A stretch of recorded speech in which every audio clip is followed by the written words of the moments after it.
कपिलाय नमस्तस्मै येनाविद्यो ददौ जगति मग्ने कारुण्यात् सांख्यमयी नौरिव विहिता प्रतरणाय। सांख्याचार्यान् नमस्कृत्य अद्यतनां कक्षाम् आरभामहे। गतकक्षायां भवन्तः सांख्यदर्शने यानि पञ्चविंशति तत्त्वानि वर्तन्ते तेषां सामान्य ज्ञानं प्राप्तवन्तः।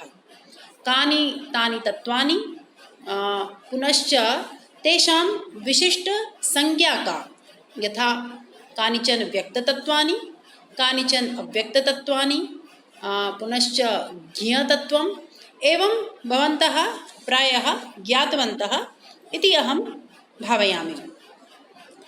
अद्य वयम् अग्रे चलामः। गतकारिकायां यथा ईश्वरकृष्णेन प्रोक्तं व्यक्ताव्यक्तज्ञविज्ञानात्, तर्हि पञ्चविंशति तत्त्वानि तु वर्तन्ते, तेषां ज्ञानं कथं सम्भवति? तर्हि अग्रे कथयन्ति प्रमाणविषये। यतोहि प्रमाणेन एव प्रमेयानां सिद्धिः जायते, प्रमेयानां ज्ञानं भवति। सामान्यरूपेण संसारे यानि कानि अपि तत्त्वानि सन्ति, पुनश्च ये केऽपि विषयाः सन्ति, ते प्रमेयाः, ज्ञातुं योग्याः। तेषां ज्ञानं प्रमाणात् सम्भवति। तत् वक्तुं कारिकां कथयति। दृष्टमनुमानमाप्तवचनञ्च सर्वप्रमाणसिद्धत्वात् त्रिविधं प्रमाणमिष्टं प्रमेयसिद्धि प्रमाणाद्धि। अन्वयं पश्यन्तु। आदौ सर्वप्रमाणसिद्धत्वात् दृष्टम् अनुमानम् आप्तवचनञ्च त्रिविधं प्रमाणम् इष्टम्। किं कथितं? सर्वप्रमाणसिद्धत्वात्। अन्येषु दर्शनेषु यानि कानि अपि प्रमाणानि सन्ति, तानि सर्वाणि अपि एतेषु त्रिषु प्रमाणेषु एव अन्तर्भवन्ति इति अर्थः। अतः उक्तं सर्वेषां प्रमाणानां सिद्धत्वात्, अन्तर्भावात्। त्रिविधं प्रमाणमेव इष्टं। कानि तानि त्रीणि प्रमाणानि? तर्हि उक्तं दृष्टम्, अनुमानम्, आप्तवचनञ्च। त्रयाणां प्रमाणानां नामानि कानि? दृष्टप्रमाणम्, अनुमानप्रमाणम्, आप्तप्रमाणम्। दृष्टं नाम प्रत्यक्षप्रमाणम्, अनुमानप्रमाणम्, आप्तप्रमाणम् इत्युक्ते शब्दप्रमाणम्, आगमप्रमाणम् इति क्वचित् कथितमस्ति। तर्हि एवं सांख्यमतं किं? यत् त्रिविधं प्रमाणमेव इष्टं, ततोपि अधिकानि प्रमाणानि न अपेक्षितानि इति अर्थः। अग्रे उक्तं प्रमाणात् हि प्रमेयसिद्धिः, अर्थात् प्रमाणैः एव प्रमेयाणां सिद्धिर्जायते। अतः प्रमाणं ज्ञातव्यं, प्रमाणानां ज्ञानम् आवश्यकं वर्तते। तर्हि कारिकायाः अर्थम् अतिसरलं भवन्तः सरलतया ज्ञातवन्तः। इदानीम् अग्रे यत्किञ्चित् कथनीयमस्ति, यत् यथा उक्तं सर्वप्रमाणसिद्धत्वात् तेनैव ज्ञानं भवति, यत् अन्यानि अपि प्रमाणानि कानिचन वर्तन्ते। तर्हि मया अत्र एकं पद्यं लिखितमस्ति। प्रत्यक्षमात्रं चार्वाकाः बौद्धा वैशेषिकाद्वयं सांख्यायोगास्त्रयं चैव न्याये चैव चतुष्टयं पञ्चप्राभाकरा आहुस्तथा वेदान्तिनश्च षट् पौराणिकास्तथा चाष्टौ प्रमाणान्यत्र मन्वते। चार्वाक दर्शने केवलम् एकं प्रमाणम् अभीष्टं वर्तते, प्रत्यक्षम् इति। बौद्धदर्शने, वैशेषिकदर्शने तु द्वयं, प्रत्यक्षम् अनुमानं च। पुनः सांख्ययोगदर्शने यथा भूमिकां यदा अहं सूचितवती तदा मया उक्तमासीत् यत् सांख्ययोगदर्शनं समानतन्त्रदर्शनम् अपि कथ्यते। अतः सांख्ये त्रीणि प्रमाणानि, तर्हि योगे अपि त्रीणि प्रमाणानि एव। कानि तानि इदानीं सूचितं मया। दृष्टम, अनुमानम, पुनश्च आप्तप्रमाणम। अग्रे किमुक्तं श्लोके न्याये चैव चतुष्टयम्, न्यायदर्शने चत्वारि प्रमाणानि, त्रीणि तु सन्ति एव, पुनश्च उपमानप्रमाणम् इतोपि एकम् अतिरिक्तं तत्र अङ्गीकुर्वन्ति। पञ्चप्राभाकरा, मीमांसादर्शने अपि यत् प्राभाकरमते पञ्चप्रमाणानि अङ्गीकुर्वन्ति। तत्र ते एकं प्रमाणम् इतोपि स्वीकुर्वन्ति, अर्थापत्तिप्रमाणम्।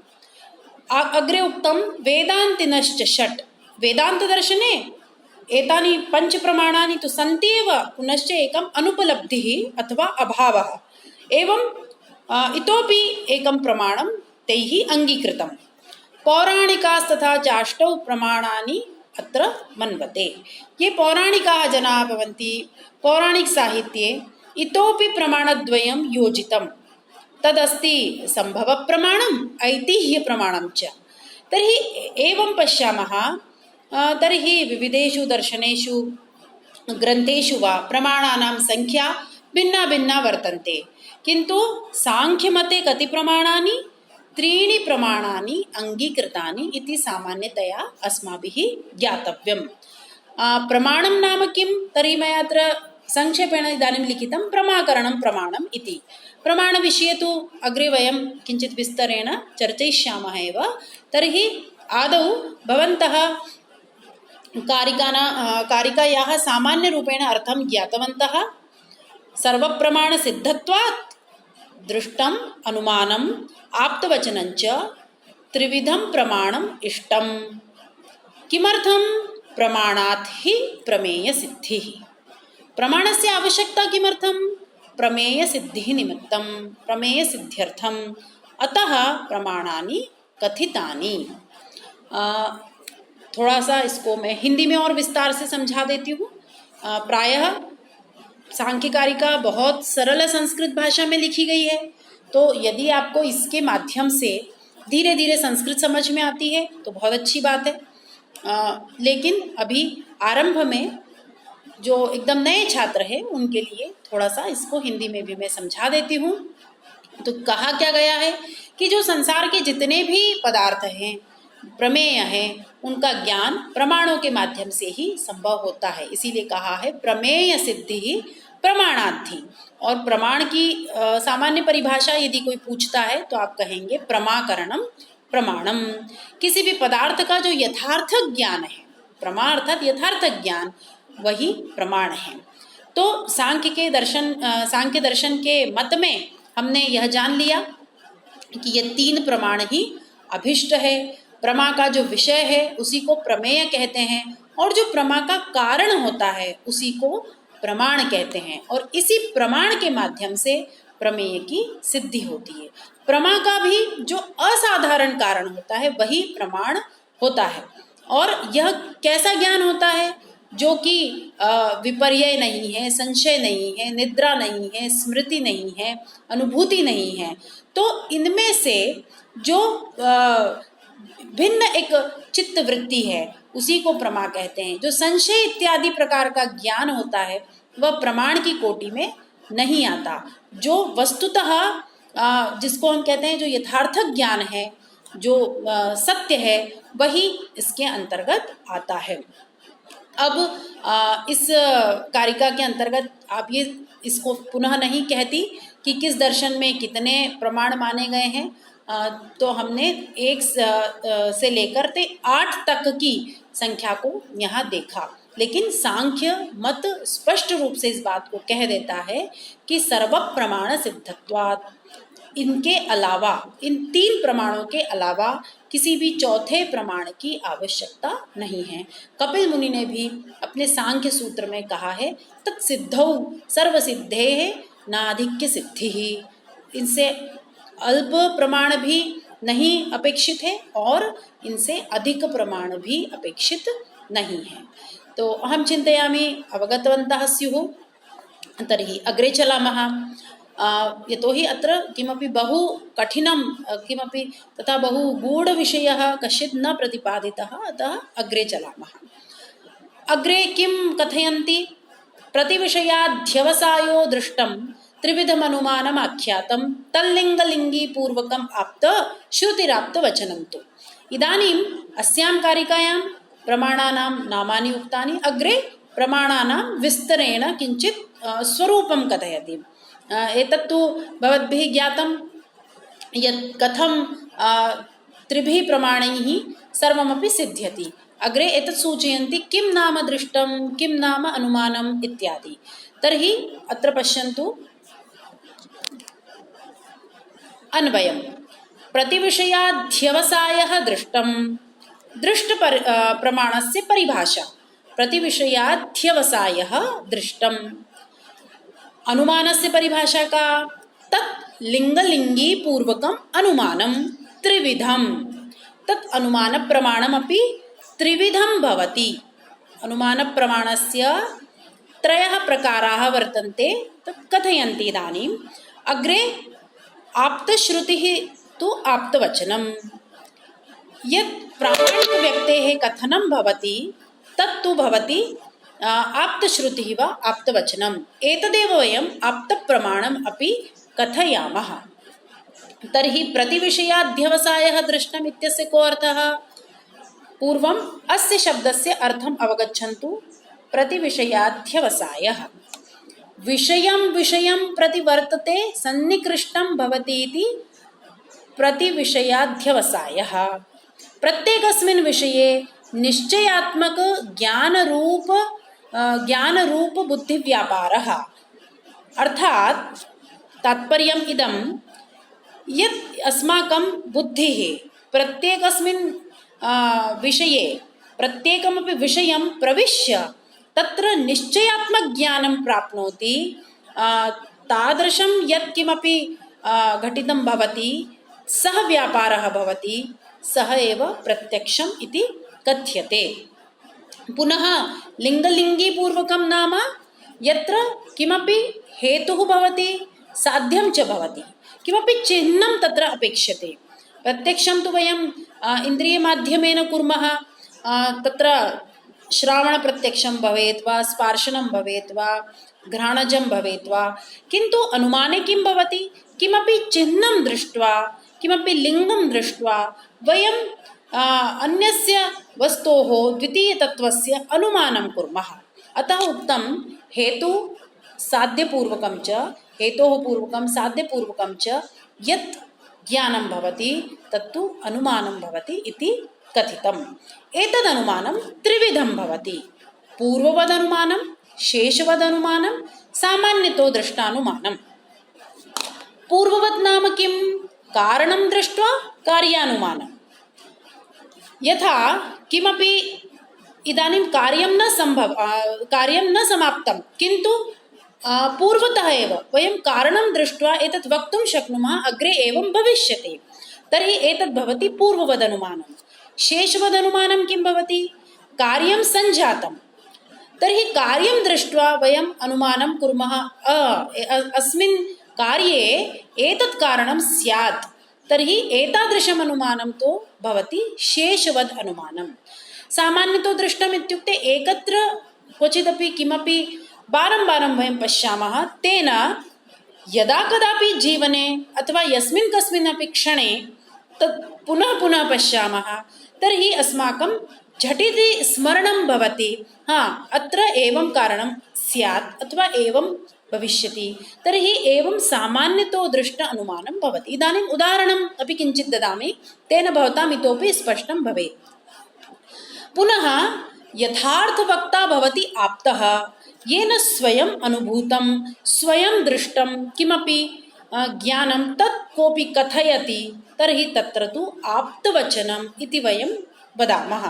कोऽपि प्रामाणिकव्यक्तिः अस्ति, यथा साङ्ख्यशास्त्रे कपिलमुनिः यत्किमपि कथयति अथवा ईश्वरकृष्णः यत्किमपि कथयति, पञ्चशिखस्य षष्ठितन्त्रे वयं यत्किमपि पठामः, तर्हि तत्सर्वमपि साङ्ख्यदृष्ट्या किमस्ति? आप्तप्रमाणं। प्रायः वेदाः आप्त प्रमाणानि एव कथ्यन्ते। वेदेषु यत्किमपि उक्तमस्ति तत्र किमपि अप्रामाणिकमस्ति इति वयं न वक्तुं शक्नुमः। तत्र अस्माकं भारतीयदर्शने वेदाः तु आप्तत्वेनैव अङ्गीकृताः, अतः तत्र किमपि तत् तर्कस्य स्थानं न भवति। तर्हि शास्त्रवचनानि अपि आप्तप्रमाणानि भवन्ति। तर्हि एवं त्रिविधप्रकारकं वयं ज्ञानं प्राप्नुमः। तर्हि अनया दृष्ट्या अस्यां कारिकायां किम् उक्तमस्ति? त्रयाणाम् अपि प्रमाणानां परिभाषा संक्षेपेण दत्ता।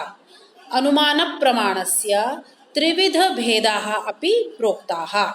तर्हि भवन्तः एतत् स्मरन्तु। दृष्टप्रमाणस्य का परिभाषा? प्रतिविषयाध्यवसायः। अनुमानप्रमाणस्य लिङ्गलिङ्गीपूर्वकम् अनुमानं, तच्च अनुमानं त्रिविधं, पूर्ववत् शेषवत् सामान्यतो दृष्टञ्च। पुनश्च आप्तवचनं किं? तर्हि आप्तश्रुतिः आप्तवचनम् एवं भवद्भिः स्मरणीयम्। इदानीं हिन्दीभाषायां शीघ्रं कथयामि। यथा उक्तमस्ति विषयं विषयं प्रतिवर्तते, मया उक्तमेव। तर्हि एतस्य अर्थः प्रत्येक विषय या वस्तु के प्रति जो बुद्धि का निश्चयात्मक ज्ञान होता है, बुद्धि प्रत्येक विषय में प्रवेश करके उस विषय का एक निश्चय पूर्वक जो ज्ञान प्राप्त करती है, वही जो बुद्धि का व्यापार होता है वह प्रत्यक्ष कहा जाता है। हम बाल्यकाल से इसी तरह से वस्तुओं का ज्ञान प्राप्त करते हैं। हम किसी भी वस्तु को देखते हैं, स्पर्श करते हैं, उसका आस्वादन करते हैं, तो हमारी बुद्धि उसका निश्चय करती है कि ये वस्तु है। तो यह जो निश्चयात्मक ज्ञान होता है उसे ही प्रत्यक्ष कहते हैं। अनुमान के संदर्भ में जैसे मैंने कहा कि किसी हेतु के माध्यम से, किसी चिन्ह के द्वारा कोई ज्ञान प्राप्त होता है किसी साध्य का, उसे ही अनुमान प्रमाण कहते हैं। जैसे कि किसी व्यक्ति को हमने देखा, उसने दंड इत्यादि धारण कर रखा है, तो हम, या उसके हाथ में कमंडल इत्यादि है, तो हम कहते हैं कि यह कोई सन्यासी होगा। तो इस तरह से हमने उसके किसी एक चिन्ह को देख करके यह अनुमान किया कि यह सामान्य गृहस्थ न हो करके कोई सन्यासी होगा। तो इस तरह से अनुमान एक सामान्य रूप से होता है। लेकिन जैसे इसके हमने 3 भेद कहे, पूर्ववत, शेषवत और सामान्यतो दृष्ट। तो पूर्ववत कारण को देख करके कार्य का अनुमान करना, जैसे कि अभी अचानक से गर्जना होने लगे मेघों की, बिजली की गड़गड़ाहट सुनाई देने लगे, तो हम यह कहने लगते हैं कि चलो घर जल्दी चलते हैं, वृष्टि होने वाली है। तो यह किस तरह का अनुमान हुआ? अभी वृष्टि हुई नहीं है, लेकिन हमने उसके कारणों को देखा कि आंधी तूफान हो रहा है और मेघा बिल्कुल कृष्ण मेघ छाए हुए हैं, अर्थात वृष्टि होने वाली है। तो यह भी एक अनुमान ही हुआ, अभी कार्य क्योंकि संपन्न नहीं हुआ है। इसके विपरीत जब हम बात करते हैं कि शेषवद अनुमान, तो शेषवद अनुमान में हम कार्य को देख करके कारण का अनुमान करते हैं।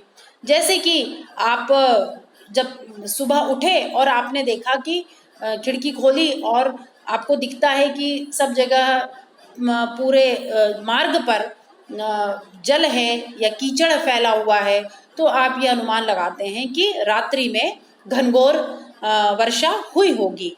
तो यह अब कार्य संपन्न हो चुका है और आप उस कार्य को देख करके कारण का अनुमान लगा रहे हैं। तो इस तरह से ऐसे अनुमान को हम कहते हैं यह शेषवत अनुमान है।